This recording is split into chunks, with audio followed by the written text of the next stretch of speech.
ನಮಸ್ಕಾರ ಸ್ನೇಹಿತರೆ, ಇಂದು ನಾವು ಪ್ರವೇಶಿಸುವುದು ಕಾವ್ಯದ ಒಂದು ಅದ್ಭುತ ಲೋಕಕ್ಕೆ.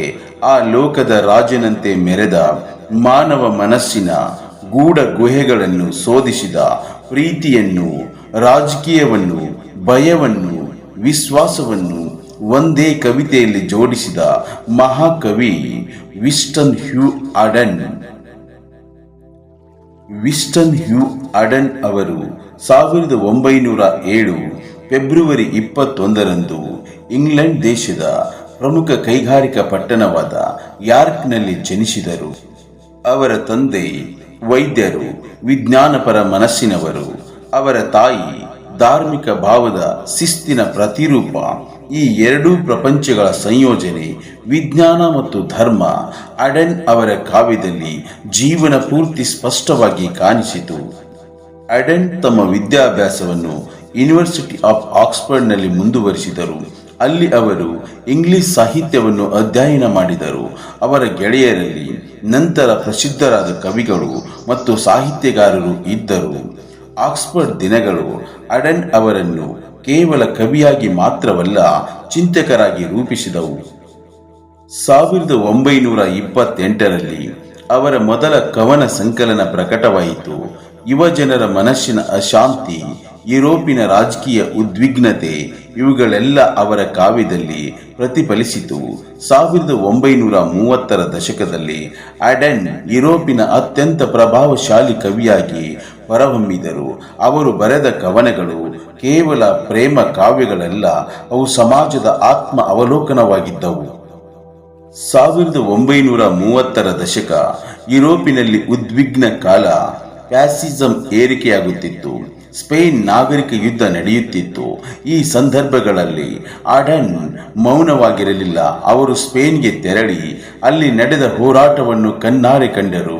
1939ರಲ್ಲಿ ಅವರು ಬರೆದ ಪ್ರಸಿದ್ಧ ಕವನ ಸೆಪ್ಟೆಂಬರ್ 1, 1939ರಂದು ಪ್ರಕಟವಾಯಿತು. ಈ ಕವನ ದ್ವಿತೀಯ ಮಹಾಯುದ್ಧದ ಆರಂಭದ ಸಂದರ್ಭದಲ್ಲಿ ಬರೆಯಲ್ಪಟ್ಟಿತು. ಅದರಲ್ಲಿರುವ ಸಾಲುಗಳು ಇಂದಿಗೂ ಮಾನವೀಯತೆಯ ಕನ್ನಡಿ. We must love one another or die. We must love one another or die. 1939ರಲ್ಲಿ ಆಡನ್ ಅಮೆರಿಕಕ್ಕೆ ತೆರಳಿದರು. ಅವರು ನೆಲೆಸಿದ್ದು ನ್ಯೂಯಾರ್ಕ್ ಸಿಟಿಯಲ್ಲಿ.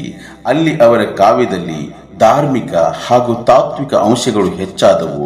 ಅವರು ಕ್ರೈಸ್ತ ಧರ್ಮದತ್ತ ಮತ್ತೊಮ್ಮೆ ಆಕರ್ಷಿತರಾದರು. ಅಮೆರಿಕದಲ್ಲಿ ಅವರು ಬರೆದ ಪ್ರಮುಖ ಕೃತಿಗಳಲ್ಲಿ ಒಂದಾಗಿದೆ ದ ಏಜ್ ಆಫ್ ಆಂಗ್ಸೈಟಿ. ಈ ಕೃತಿಗೆ 1948ರಲ್ಲಿ ಪ್ರತಿಷ್ಠಿತ ಪುಲಿಟ್ಜರ್ ಪ್ರೈಸ್ ಫಾರ್ ಪೊಯೆಟ್ರಿ ದೊರೆಯಿತು.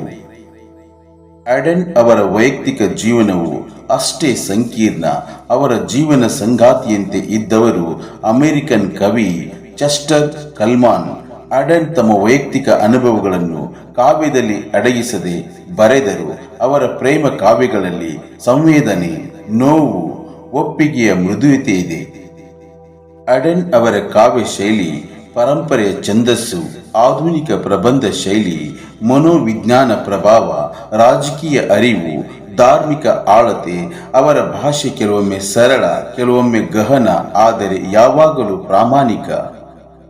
ಅವರ ಪ್ರಸಿದ್ಧ ಕೃತಿಗಳನ್ನು ನೋಡುವುದಾದರೆ ಫ್ಯೂನರಲ್ ಬ್ಲೂಸ್ ಅಂದರೆ ಪ್ರೀತಿಯ ನೋವಿನ ಕಾವ್ಯ, ಮೀಜೈ ಡೇಸ್ ಬ್ಯಾಕ್ಸ್ ಆರ್ಟ್ಸ್ ಅಂದರೆ ಮಾನವ ನಿರ್ಲಕ್ಷ್ಯದ ಚಿತ್ರಣ, ಇನ್ ಮೆಮೊರಿ ಆಫ್ WB ಯೇಟ್ಸ್ ಅಂದರೆ ಕವಿಯ ಶ್ರದ್ಧಾಂಜಲಿ.